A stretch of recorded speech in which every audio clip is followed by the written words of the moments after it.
Jerad Spencer, Flair Real Estate. It's October. Halloween's coming up, and people ask questions about this time period every year about a haunted house, a ghost, a poltergeist.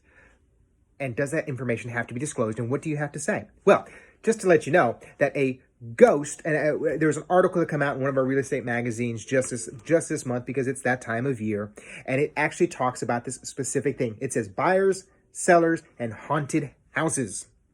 And we see on our real estate forum group, they ask, how do we disclose that? Do we have to? And what's the obligation to it? Well, just to let you know, suicide, and I'm going to read this quoting out of here. Suicide is not required to be disclosed. I'll read that again. Suicides are not required to be disclosed. Okay?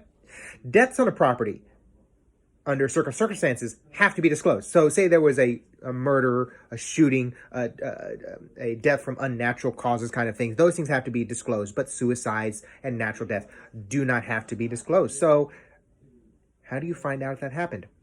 Now, as a buyer, if you ask them, has there been a death on the property? Okay? So if you specifically ask the agent to ask their client, then they have to answer honest, because if they don't answer honestly, then they're not representing the property correctly. That's if they know, that they have education. Now, recently in our area, we had a home sale, I think at the end of last year. Okay, it's a property that sat on the market for a little bit. It had 2 homicides.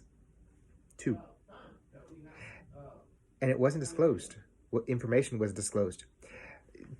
Did they not know about it? Did the situation? But that stuff has to be disclosed. And there's some things that recourse that can happen. So just to let you know, if your house is haunted and there's a ghost, or you're buying a house, those people don't have to tell you. Now, it's shown to be, I think one of the statistics says 45% of people believe, 45% of Americans believe ghosts and demons exist.